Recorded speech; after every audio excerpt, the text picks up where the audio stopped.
Hey everybody, Yank on the Footy here, and we're going to be talking Collingwood and Western Bulldogs from round 12. And if you thought you were going to be getting yourself a quiet Saturday night, the Bulldogs and the Magpies had absolutely no interest in helping you out with that. The Bulldogs, let's be honest, they escaped Marvel Stadium with a heart-stopping 97-93 win over the Magpies in, I think, was what was the best game of round 12. And when I say escaped, I mean the Magpies spent the entire last quarter of the game chasing them down like they're trying to catch the last train home, kind of like Scott Pendlebury would have had to catch a train home from Werribee because he's not allowed to be caught out there after dark.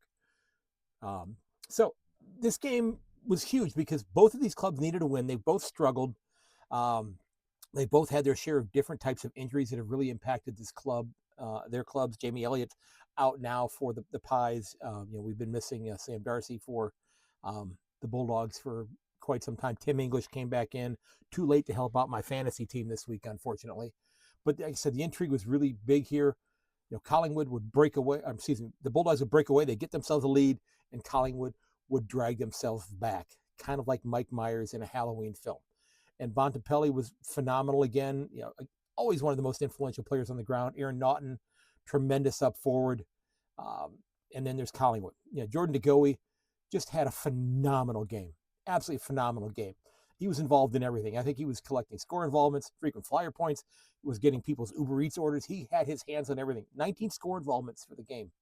19 score involvements. And he damn near single-handedly dragged this club across the finish line.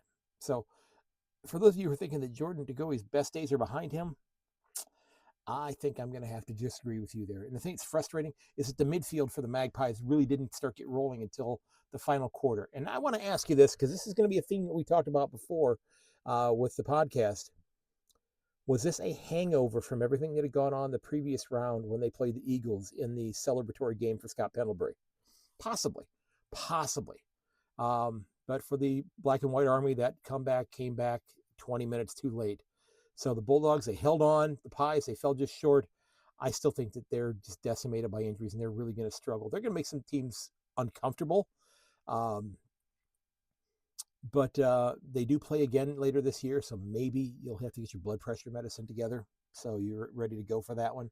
But I'd love to know your take on this one. What was your biggest takeaway from this game? This was an exciting game to watch. I'd love to hear from you. Be sure you subscribe over to yankonthefooty.com. Get subscribed here on YouTube as well. Cheers, everybody.